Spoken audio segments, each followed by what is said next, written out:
20 février, Deutéronome chapitre 4, chapitre 5, chapitre 6. Maintenant, Israël, écoute les lois et les ordonnances que je vous enseigne. Mettez-les en pratique afin que vous viviez et que vous entriez en possession du pays que vous donne l'Éternel, le Dieu de vos pères. Vous n'ajouterez rien à ce que je vous prescris et vous n'en retrancherez rien.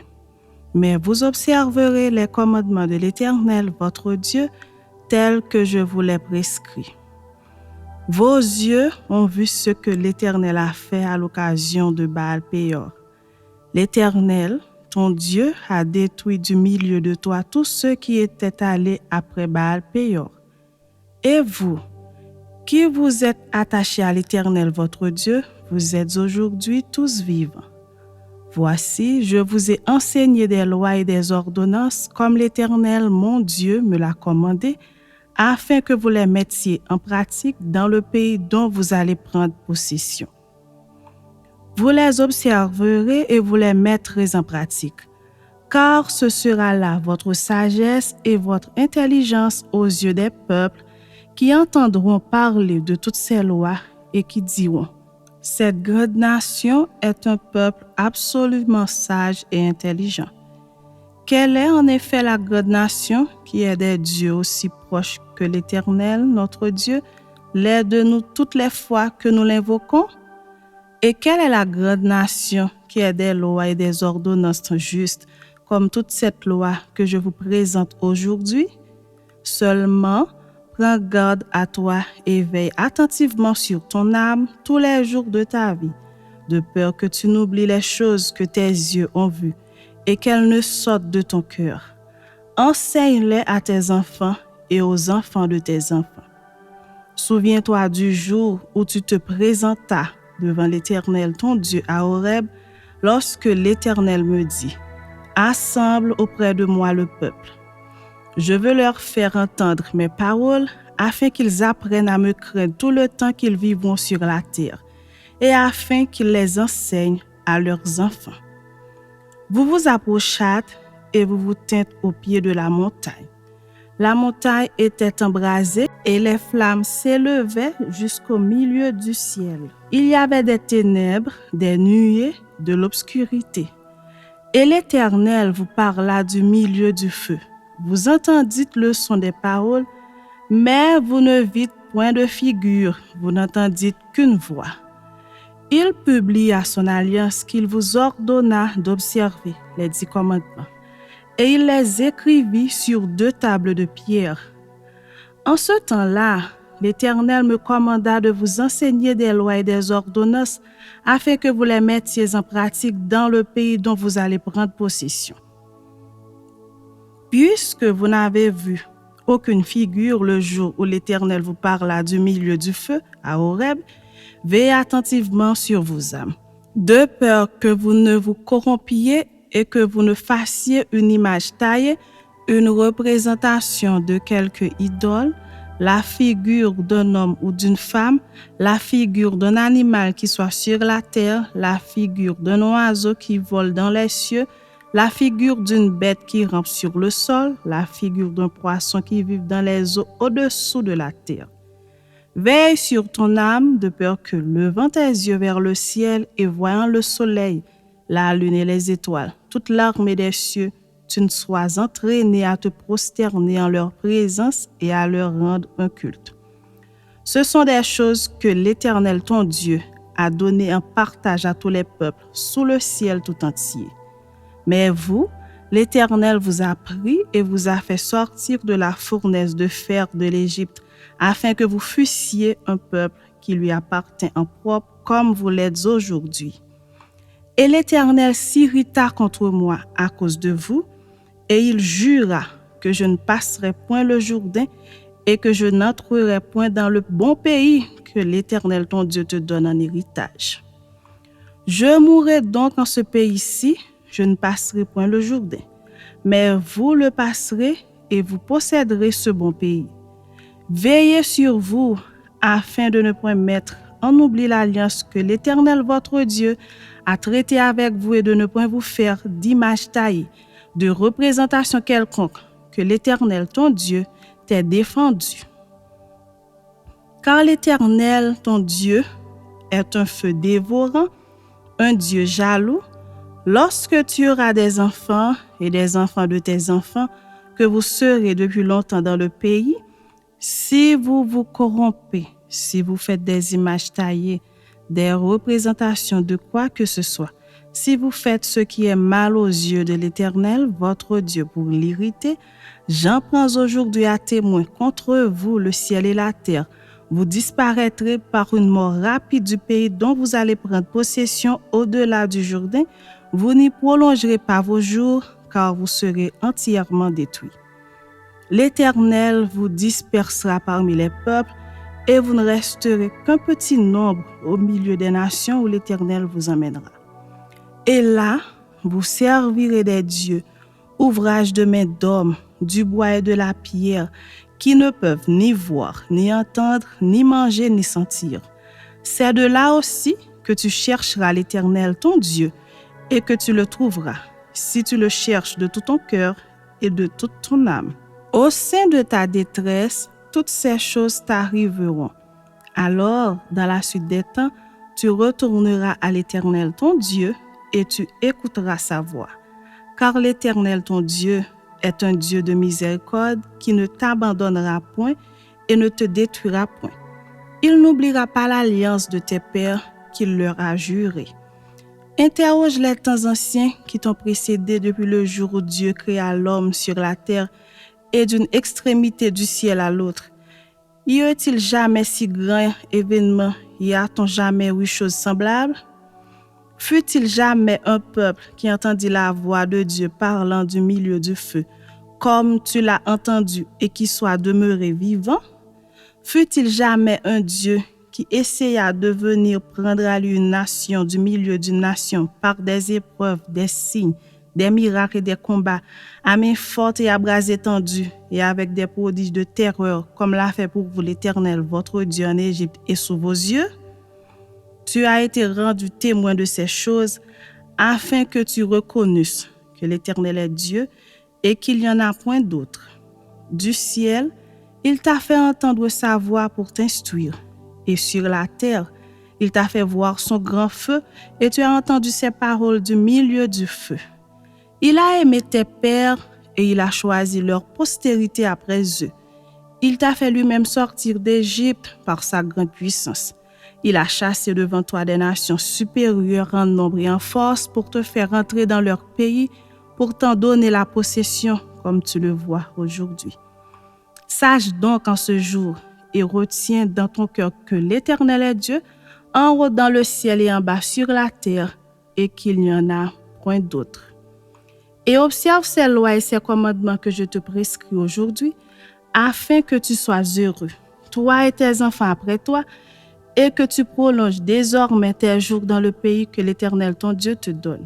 Alors Moïse choisit 3 villes de l'autre côté du Jourdain à l'Orient, afin qu'elles servissent de refuge aux meurtriers qui auraient involontairement tué son prochain sans avoir été auparavant son ennemi, et afin qu'il puisse sauver sa vie en s'enfuyant dans l'une de ces villes.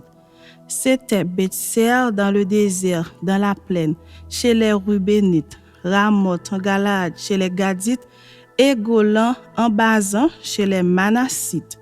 C'est ici la loi que présenta Moïse aux enfants d'Israël.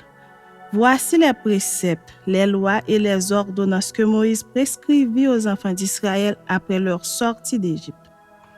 C'était de l'autre côté du Jourdain, dans la vallée vis-à-vis de Beth-Péor, au pays de Sion, roi des Amoréens, qui habitait à Hesbon et qui fut battu par Moïse et les enfants d'Israël après leur sortie d'Égypte.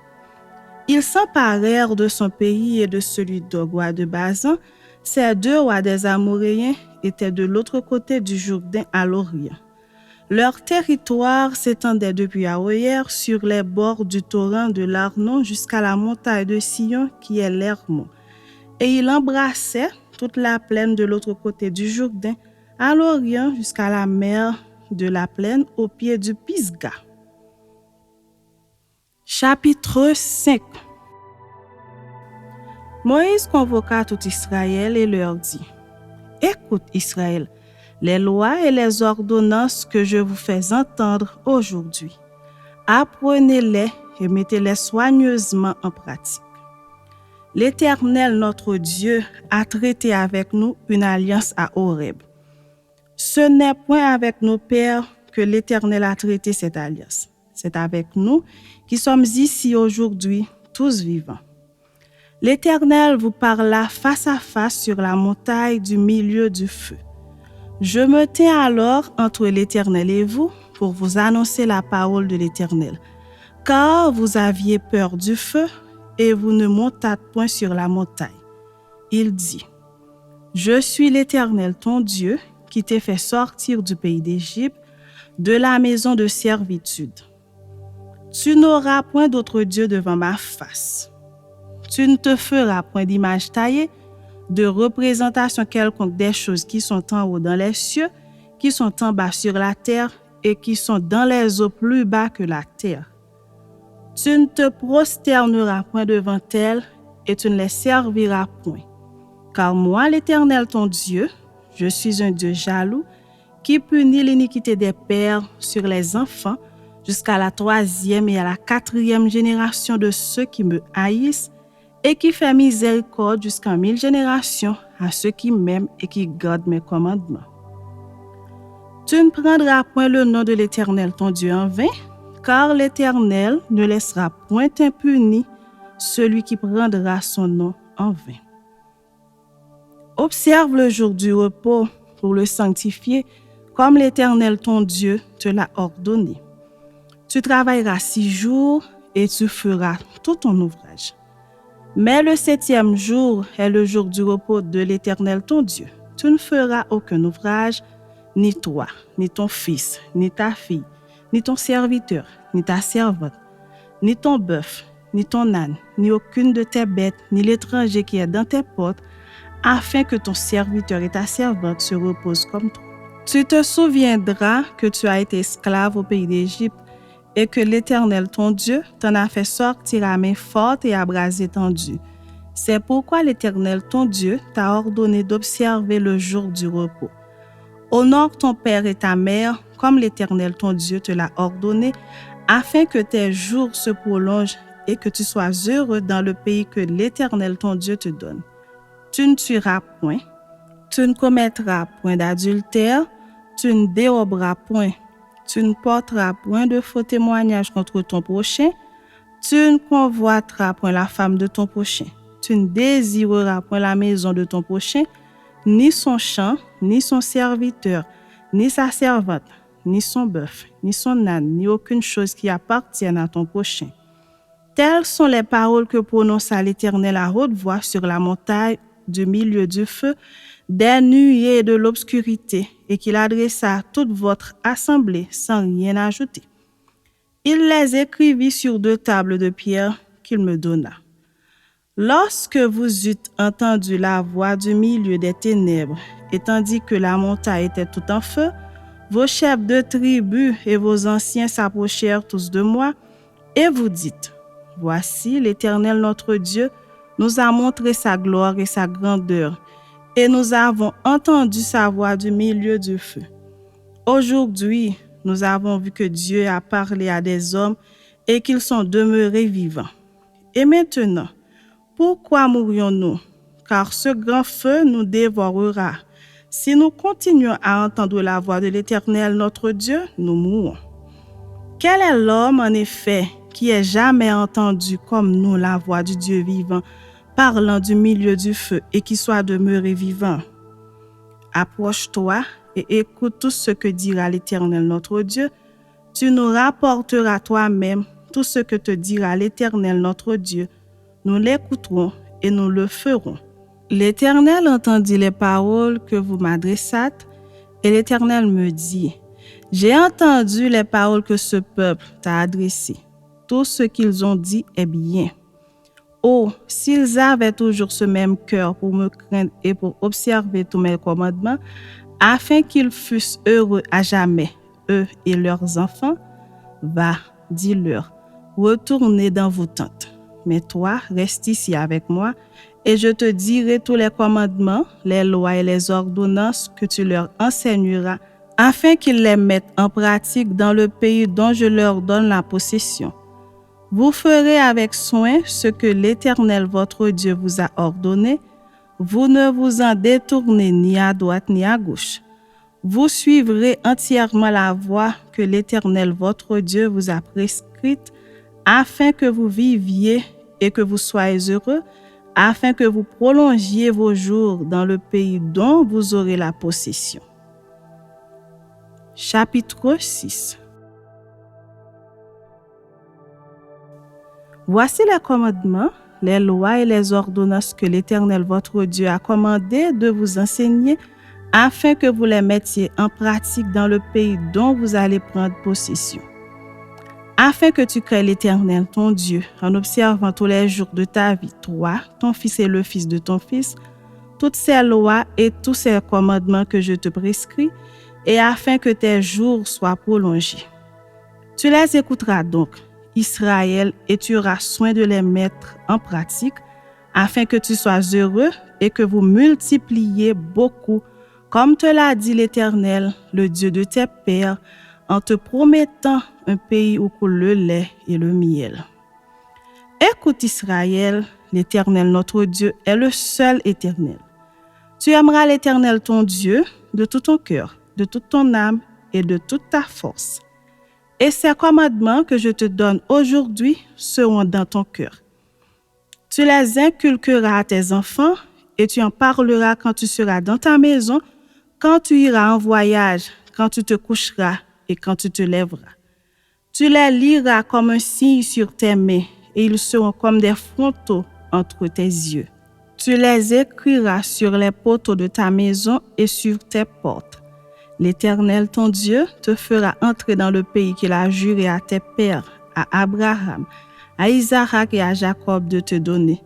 Tu posséderas de grandes et bonnes villes que tu n'as point bâties, des maisons qui sont pleines de toutes sortes de biens et que tu n'as point remplies, des citernes creusées que tu n'as point creusées, des vignes et des oliviers que tu n'as point plantés. Lorsque tu mangeras et te rassasieras, garde-toi d'oublier l'Éternel qui t'a fait sortir du pays d'Égypte, de la maison de servitude. Tu craindras l'Éternel ton Dieu, tu le serviras et tu jureras par son nom.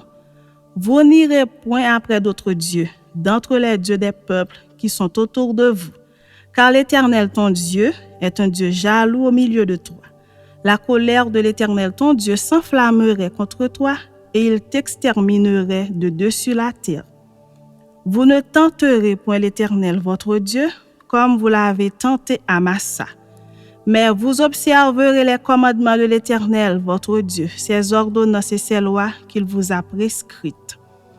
Tu feras ce qui est droit et ce qui est bien aux yeux de l'Éternel, afin que tu sois heureux et que tu entres en possession du bon pays que l'Éternel a juré à tes pères de te donner, après qu'il aura chassé tous tes ennemis devant toi, comme l'Éternel l'a dit.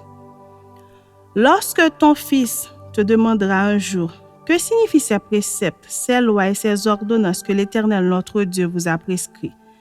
Tu diras à ton fils, nous étions esclaves de Pharaon en Égypte, et l'Éternel nous a fait sortir de l'Égypte par sa main puissante.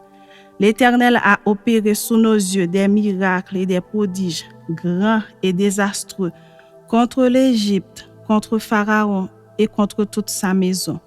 Et il nous a fait sortir de là pour nous amener dans le pays qu'il avait juré à nos pères de nous donner. L'Éternel nous a commandé de mettre en pratique toutes ces lois et de craindre l'Éternel notre Dieu, afin que nous fussions toujours heureux et qu'il nous conservât la vie comme il le fait aujourd'hui. Nous aurons la justice en partage si nous mettons soigneusement en pratique tous ces commandements devant l'Éternel notre Dieu, comme il nous l'a ordonné.